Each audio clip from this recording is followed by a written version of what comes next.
તો જૂનાગઢમાં મોહરમ નિમિત્તે જુલુસમાં કોમી એકતાના દર્શન થયા હતા। નવાબી શાસનકાળથી ઐતિહાસિક ચાંદીની સેજના દર્શન માટે મોટી સંખ્યામાં શ્રદ્ધાળુઓ ઉમટી પડ્યા હતા।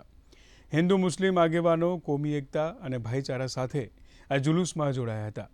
ત્યારે આ પ્રસંગે પોલીસ મહાનિરીક્ષક રાજેન્દ્રસિંહ ચુડાસમા અને જિલ્લા પોલીસ અધિક્ષક સુબોધ ઓડેદરાએ પણ ચાંદીની સેજની મુલાકાત લીધી હતી। કોમી એકતાનો એક ભાગરૂપે સેજના ઓટા પાસે એમ કે જ્યારે સેજ આવે ત્યારે હિન્દુ બહેનો પણ માથે એમ કે દૂધ લઈ અને એની માનતા ઉતારવામાં આવે છે અને હિન્દુ મુસ્લિમની એક પ્રતીકના રૂપમાં આખો મોહરમ જूनागढ़ में उजवવામાં આવે। जो इमाम हुसैन की तस्वुर में बनाया गया है और उससे करबला में जो लोग नहीं जा सकते वो यहाँ पे हाज़िरी लगाकर अकीदतमंद से वो सेज पे हाज़िरी देते हैं। और फिर नवाब जितने भी आए उसमें जो पहले नवाब थे उन्होंने सेज पे मन्नत रखी थी चांदी की, तो ये चांदी की फिर सेज हुई और ये तकरीबन 300 सवा 300 साल से ये ज़हूरा इमाम का निकल रहा है।